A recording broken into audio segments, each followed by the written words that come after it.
April 5 மாலை 6 மணி. மத்திய கிழக்கு இப்போ கொஞ்சம் பரபரப்பாக மாறி இருக்கிறது. காரணம், கடந்த 24 மணித்தியாலத்துல அதிகமான மத்திய கிழக்கினுடைய நிலைகள் மீது தாக்குதல் நடத்தப்பட்டிருக்கிறது. குறிப்பா அத்தியாவசியமான தொழிற்சாலைகள் மீது, நீர் சுத்திகரிப்பு நிலையங்கள் மீது, மின் உற்பத்தி நிலையங்கள் மீது, எரிபொருள் உற்பத்தி நிலையங்கள் மீது, சுத்திகரிப்பு நிலையங்கள் மீது என்று மிக முக்கியமான நிலைகள் மீது தாக்குதல் நடத்தப்பட்டிருக்கிறது. இந்த தாக்குதலால மத்திய கிழக்கினுடைய சில பகுதிகளில் மின்சார தடை, நீர் விநியோக தடை, இந்த மாதிரியான விடயங்கள் எதிர்கொள்ளப்பட்டதாக சொல்லப்படுது. இப்பொழுது அதெல்லாம் சீர் செய்யப்பட்டு நடவடிக்கைகள் வழமைக்கு கொண்டு வரப்பட்டதாக சொல்லப்பட்டாலும், குவைத் மற்றும் சவுதி அரேபியா ஆகிய பகுதிகளில் நீர், அதாவது உப்பு நீரை நன்னீராக மாற்றி மக்களுக்கு வழங்குகின்ற நீர் நிலை திட்டங்கள் மீது தாக்குதல் நடத்தப்பட்டிருக்கிறது. இதுல 2 நிலைகள் பாதிக்கப்பட்டதாக அறிவிக்கப்பட்டிருந்தது. எனவே இந்த நீர்நிலைகளை இப்பொழுது சீர் செய்திருப்பதாக சொல்றாங்க.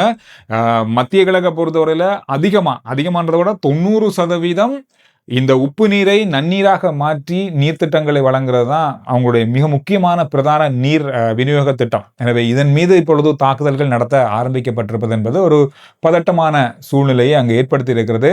அரசாங்க அலுவலகங்கள், அதோட மிக முக்கியமான அத்தியாவசிய நிலைகள் மீது, குறிப்பாக அமெரிக்காவினுடைய தொலைத்தொடர்பு நிறுவனங்கள் மீது, இந்த மாதிரி பல நிறுவனங்கள் மீது தாக்குதல் நடத்தப்பட்டிருக்கிறது. பலர் இப்பொழுது பாதுகாப்பான அல்லது வேலையை வீட்டிலிருந்து செய்யக்கூடிய பல அறிவித்தல்கள் அங்கு இருக்கின்றவர்களுக்கு வழங்கப்பட்டிருப்பதாக சொல்லப்பட்டிருக்கு. கடந்த 24 மணித்தியாலத்தில் மத்திய கிழக்கில் 50க்கும் அதிகமான ஏவுகணை தாக்குதல்களை தடுத்திருப்பதாக மத்திய கிழக்கு உத்தியோகபூர்வமாக அறிவிச்சிருக்காங்க. அதோட கடந்த பிப்ரவரி மாசத்துல இருந்து 28ல இருந்து 2000க்கும் அதிகமான ட்ரோன் தாக்குதல்களை மத்திய கிழக்கு உத்தியோகபூர்வமாக தடுத்திருக்காங்க. இதுல பல இடங்கள்ல அமெரிக்க நிலைகள் மீது தாக்குதல் நடத்தப்பட்டிருக்கிறது. அதாவது அந்த அமைப்பிலிருந்து தவறி இந்த இடங்கள் மீது விழுந்து நொறுங்கி இருக்கிறது. அதோடு தடுக்கப்பட்ட ட்ரோன்கள் இருந்து விழுந்த சிதைவுகள் மூலமாக பல தொழிற்சாலைகள் பாதிக்கப்பட்டிருக்கிறது. இப்பொழுது எண்ணெய் சுத்திகரிப்பு நிலையங்கள் பல தங்களுடைய வேலைகளை நிறுத்தியிருக்காங்க. சில ஃபேக்டரிகள், அணு உற்பத்திகள் செய்யக்கூடிய, அதை பயன்படுத்தி செய்யக்கூடிய சில உற்பத்தி பொருட்களை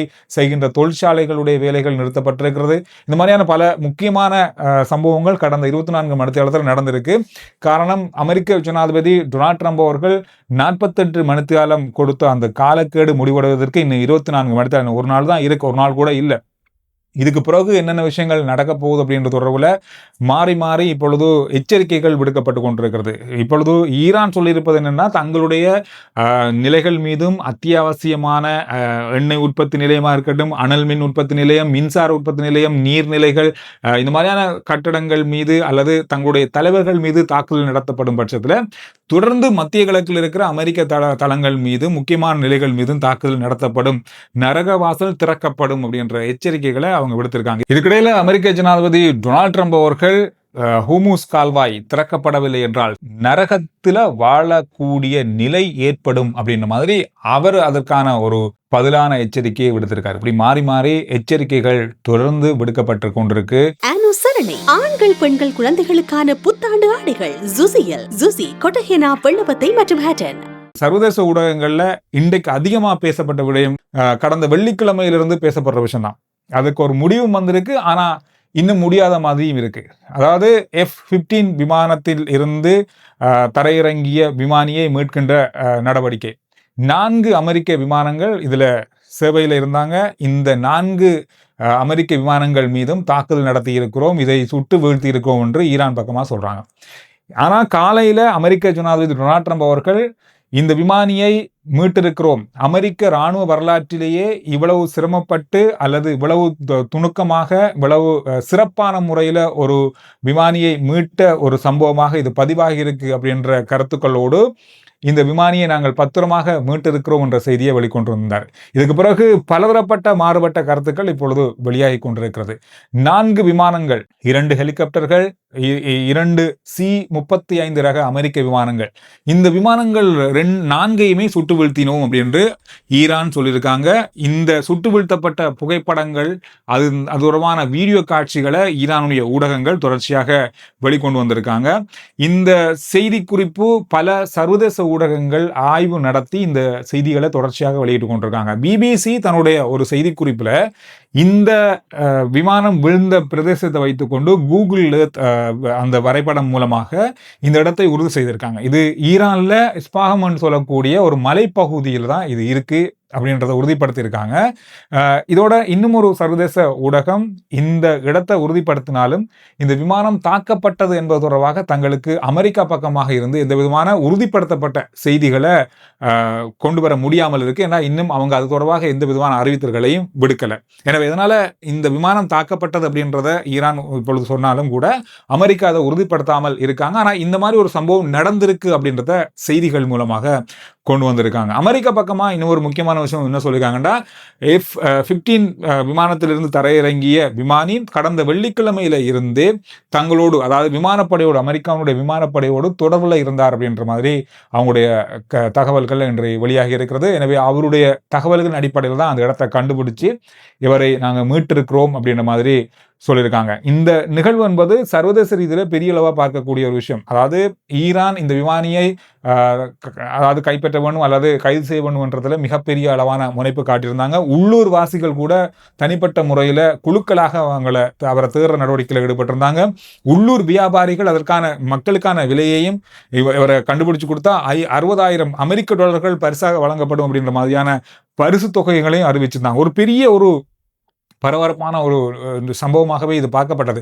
இந்த மாதிரி ஒரு நிகழ்வு அமெரிக்காவுடைய ஒரு விமானி மீட்கப்பட்ட சம்பவம் 1995 நடந்திருக்கிறது.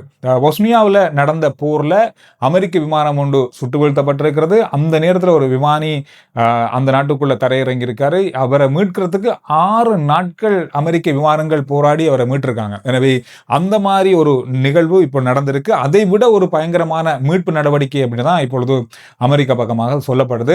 மிக நுணுக்கமான ஒரு இராணுவ மீட்பு நடவடிக்கையாக இதை பார்க்குறாங்க. இதோட கொஞ்ச நேரத்துக்கு முதல்ல அமெரிக்க ஜனாதிபதி டொனால்ட் ட்ரம்ப் அவர்கள் குறிப்பிட்ட ஒரு முக்கியமான விடயம் இந்த மீட்கப்பட்ட விமானி தொடர்பாக. இந்த விமானியினுடைய தகவல்கள், முழுமையான விவரங்கள் எல்லாமே திங்கட்கிழமை அமெரிக்க நேரப்படி பகல் 1 மணிக்கு அவங்களுடைய அலுவலகத்தில், உத்தியோகபூர்வ அலுவலகத்தில் இராணுவத்தோடு சேர்ந்து ஒரு செய்தியாளர் சந்திப்பை நடத்த போறேன்.